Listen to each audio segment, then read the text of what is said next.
Hello everyone, welcome to my channel. So நேத்தி நம்ம ஒசிமாண்டியஸ் அப்படின்ற பிபி ஷெல்லியோட ஒரு சானட்க்கு டீட்டெயில்டு எக்ஸ்ப்ளனேஷன் போட்டிருந்தேன். ஸோ இன்றைக்கி அந்த போம்லேருந்து ஒரு 20 இம்பார்ட்டண்ட் எம்சிக்யூஸ் பார்க்கலாம். ஸோ இது வரைக்கும் நீங்கள் அந்த வீடியோ பார்க்கலன்னா பார்த்துருங்க. ஸோ பார்த்ததுக்கப்புறம் இது கொஞ்சம் ஈஸியாக இருக்கும். ஸோ நீங்கள் ஒரு விஷயத்தையும் படித்த உடனே ஒரு குட்டி குவிஸ் மாதிரி அட்டன் பண்ணிங்கன்னா அது உங்களுக்கு எப்பயுமே மறக்காமல் இருக்கும். நீங்கள் அண்டர்ஸ்டாண்ட் பண்ணியிருக்கிறதும் உங்களுக்கு எந்த அளவுக்கு அண்டர்ஸ்டாண்ட் பண்ணியிருக்கீங்க அப்படின்றத தெரிஞ்சுக்க முடியும். ஸோ வாங்க வீடியோக்குள்ளே போகலாம். So first one, who is the poet of Ozymandias? So William Wordsworth, John Keats, Percy Bysshe Shelley, Samuel Taylor Coleridge. So answer நமக்கு தெரியும், Percy Bysshe Shelley. Second one, what is the poem Ozymandias mainly about? The beauty of nature, the fleeting nature of power, the love between two people, the importance of friendship.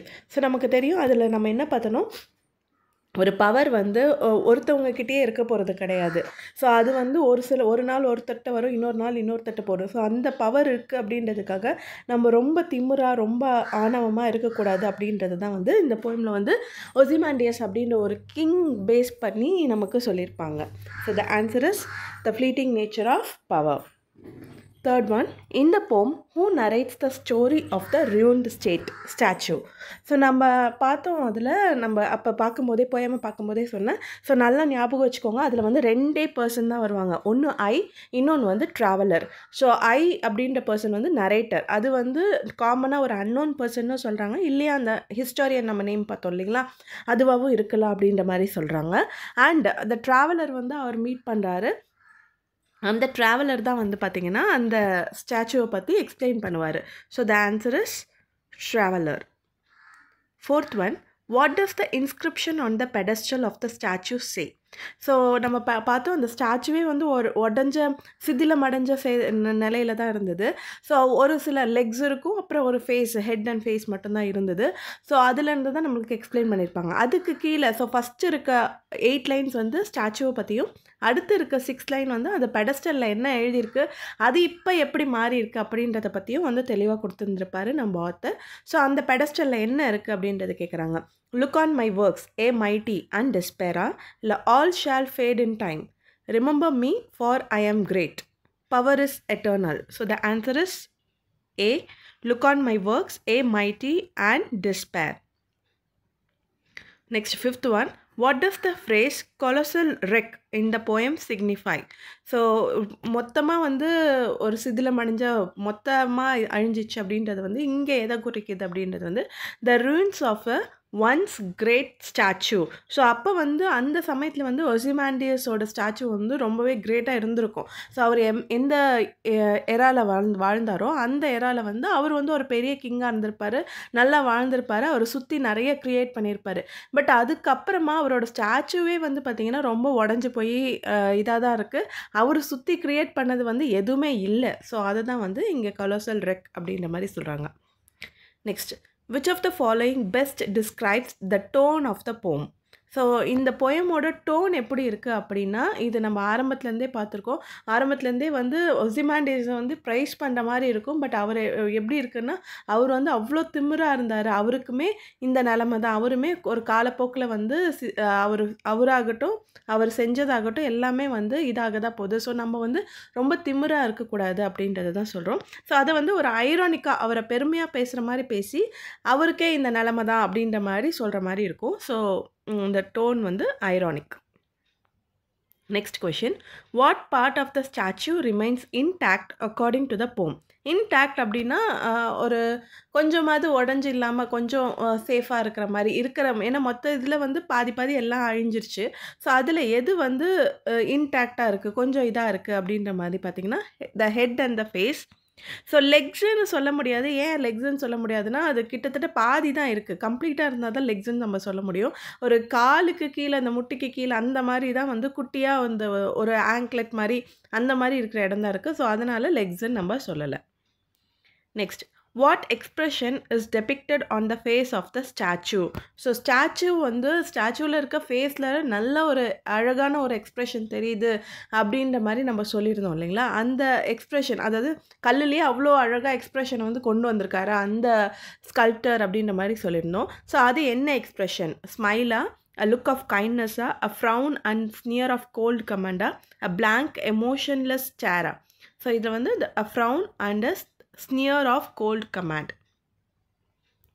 Ninth one, what message does the poem convey about human achievements?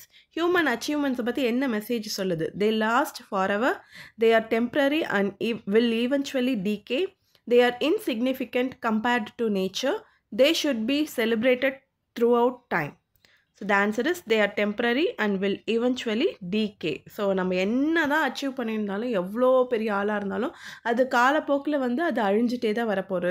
புதுசாக வர்றவங்க புதுசாக வருவாங்க, அவங்க ஒரு நாள் அழிவாங்க, அடுத்து வருவாங்க, அந்த மாதிரி தான் இருக்க போகுது அப்படின்றாங்க.